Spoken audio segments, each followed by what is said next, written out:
खबरें जो आपको सीधे जोड़ती हैं हमसे, जिनका आपकी जिंदगी पर होता है सीधा असर। खबरों की वही तस्वीर, बिना बदले बिना डरे, जज्बा सच का लिए, सच दिखाते हैं। नमस्कार, मैं एकता और आप देख रहे हैं हंगामा टाइम्स न्यूज़। आज का व्यापारी कहीं ना कहीं और बहुत सारी प्रॉब्लम से, परेशानियों से घिरा हुआ है। व्यापार में जो रौनक होनी चाहिए या बाज़ारों में जो रौनक होनी चाहिए, धीरे धीरे कहीं ना कहीं कम हो रही है। घर में बैठा इंसान बाहर क्यों नहीं निकल रहा है, ऑनलाइन शॉपिंग जो हो रही है वो ज़्यादा हो रही है, लेकिन जो व्यापारी ग्राहकों का इंतज़ार करता है, ग्राहकों के आने के लिए इंतज़ार, अपनी दुकानें सजाता है, माल लेके आता है दूर दूर से अच्छे कहते हैं ना, जैसे हीरे की परख एक जौहरी होती, वैसे जब व्यापारी अपने ग्राहकों के लिए कुछ लेके तो बेस्ट कहाँ मिलेगा, कैसे ला सकते हैं, कैसे खुश कर सकते हैं, कैसे हम उनका ध्यान रख सकें, सारा जो ऑनलाइन शॉपिंग वाले नहीं करते, जितना व्यापारी जो आपके शॉपकीपर होगा, जो आप आते हो खुश होता है, कहीं ना कहीं वो रौनक अब लुप्त होती जा रही है। बहुत सारी वजह हैं, बहुत सारे रीज़न हैं कि क्यों अब लोग घर से निकल के दुकानों तक शॉपिंग करने नहीं आ रहे हैं, बाज़ारों तक नहीं आ रहे। जहाँ पहले त्योहारों पे घर की महिलाएं, पुरुष, बच्चे सब निकल के पूरे फैमिली के साथ बाज़ार जाते थे कि हम आज ये खरीदेंगे, इसकी शॉपिंग करनी है, धीरे धीरे कम होता जा रहा है। रीज़न क्या है, क्या वजह है, किस लिए कम हुआ है, रौनक वापस क्यों नहीं आ रही है, ऑनलाइन मार्केटिंग का कितना असर पड़ता है व्यापारियों को, ये सब जानते हैं। अशोक मंगलानी जी व्यापारी हैं हमारे साथ और काफ़ी लंबे समय से व्यापार कर रहे हैं। नमस्कार, शोरूम के ओनर हैं और साथ में इनसे ये भी जानेंगे कहीं ना कहीं उन्होंने जो दौर देखा, बदलता दौर देख रहे हैं, तो इस बदलते दौर में क्या क्या मिला। सर, आपका स्वागत है हंगामा टाइम्स में। नमस्कार, आपके दर्शकों को मैं आपके चैनल के माध्यम से बताना चाहूँगा कि व्यापार में थोड़ा सा दिक्कत आई है ऑनलाइन की वजह से।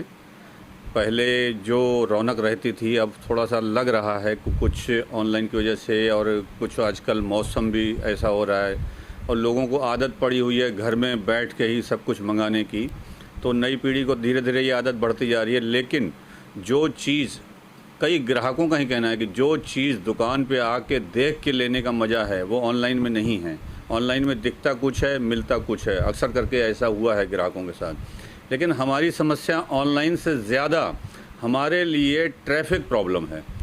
गाड़ी की, कस्टमर की जो गाड़ी है उसकी पार्क करने की समस्या है।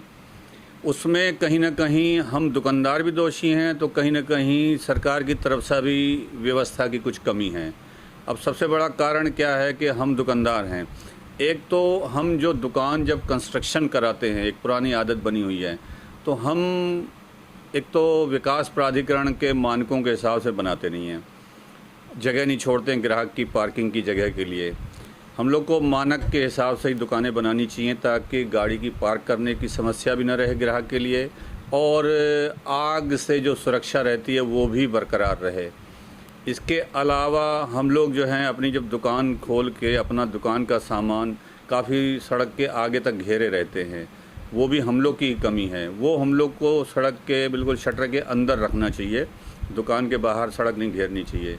उसके अलावा जो सरकार की दिक्कत ये है कि सड़क पे ठेले वाले खड़े रहते हैं और सब्ज़ी बेचने वाले खड़े रहते हैं, बैठे रहते हैं, बेचते हैं, तो वो भी काफ़ी देर तक सड़क घेरे रहते हैं, जिसकी वजह से कस्टमर को गाड़ी पार्क करने की बहुत बड़ी समस्या है। तो सरकार को चाहिए कि उनके लिए अलग अलग जगह, और ख़ास करके हर वार्ड में उनको थोड़ी थोड़ी जगह दे अलग, ताकि करीब करीब कुछ ठेले वाले, सब्जी वाले, फल वाले वहाँ बैठ के अपना जो है सामान बेचें, सड़क न घेरें। और उसके अलावा पार्किंग की व्यवस्था ज़्यादा हो। जैसे पार्किंग, आलमबाग हमारी बाज़ार है, 1 किलोमीटर लंबी बाज़ार है, लेकिन पार्किंग आलमबाग चौराहे पे बनी हुई है। अब कस्टमर आलमबाग चौराहे पे गाड़ी रख के बहुत दूर तक पैदल नहीं जा सकता है, तो कस्टमर दुकान के आगे गाड़ी खड़ी करता है। अब गाड़ी खड़ी करने के लिए जगह भी कम है, तो रोड जाम होता है। रोड जाम होने की वजह से ट्रैफिक पुलिस उसका चालान करती है, नगर निगम वाले गाड़ी उठाते हैं, तो वो भी कस्टमर को दिक्कत है। तो कहीं ना कहीं हम लोग को भी कुछ ध्यान देना है और सरकार को ये ध्यान देना है कि ठेले वालों को अलग जगह दे, और जो दुकानदार भाई सामान अपनी दुकान का सड़क घेर करके रखते हैं उनको सख्ती करे, और उसके अलावा पार्किंग 1-2 और बनाए आलमबाग बाज़ार में, इसी तरह और बाज़ारों में भी। अब जैसे यहाँ आलमबाग में पूरन नगर एक एरिया है जहाँ पे नगर निगम का स्कूल है, वहाँ पे स्कूल में बहुत थोड़े से बच्चे पढ़ते हैं और इमारत काफ़ी पुरानी हो गई है। उस इमारत को जो है अब उनको चाहिए कि बेसमेंट में पार्किंग बना दे, उसके ऊपर स्कूल लगा दें ताकि कस्टमर वहाँ गाड़ी खड़ी करे तो सुविधा मिले। इसी तरह हर बाज़ार में कुछ न कुछ कोशिश करके पार्किंग व्यवस्था बढ़ाएं तो ये समस्या काफ़ी हल हो जाएगी और कस्टमर बाज़ारों में आने में इच्छा कम हो, मतलब इच्छा बढ़ेगी। एक कस्टमर का कहना है कि हम दुकान पे आने के लिए बहुत उत्साहित रहते हैं, लेकिन जब सोचते हैं कि वहाँ गाड़ी खड़ी करने की जगह नहीं है तो फिर मन थोड़ा सा पीछे हो जाता है। तो बहुत जब ज़रूरी होता है तब मार्केट आते हैं। तो अब ये जैसे कि यहाँ पर जो पार्किंग की बात आप कर रहे हैं, तो कितनी बड़ी पार्किंग, कितना स्पेस है, कितनी गाड़ियाँ खड़ी होने का स्पेस है वहाँ पर? मतलब यूँ समझ लीजिए कि हमारे यहाँ बहुत प्रयास करने के बाद में पिछले महापौर जी ने एक पीली पट्टी लगवाई थी 13 फुट की, दुकान के शटर से 13 फीट की दूरी पे। हालांकि 13 फीट अगर पूरा जगह खाली हो तो ग्राहक की गाड़ियाँ खड़ी हो सकती हैं, लेकिन दुकानदार भाई हमारे जो हैं वो अपना सामान ही, अटैचियाँ, बक्से और भी कई तरह के सामान हैं जो 13 फुट से ज़्यादा तो वो अपने सामान से ही घेरे रहते हैं। फिर उसके आगे फिर ठेले वाले खड़े रहते हैं और कहीं ना कहीं ग्राहकों को असुविधा है गाड़ी खड़ी करने की। तो इसका बहुत बड़ा इम्पैक्ट है बाज़ार पे और कस्टमर के फुटफॉल पे। ये जो लोग जगह घेरे हुए हैं, चलिए पार्किंग बन गई, जो जगह घेरे उनके लिए कैसे समझेंगे वो लोग? किस तरह से आप उनको समझाना चाहते हैं कि भाई सब कुछ तो है, लेकिन आप दायरा बढ़ा रहे हो, दायरा कम करो? तो किस तरह से उनको समझाना चाहिए, कोशिश की आपने?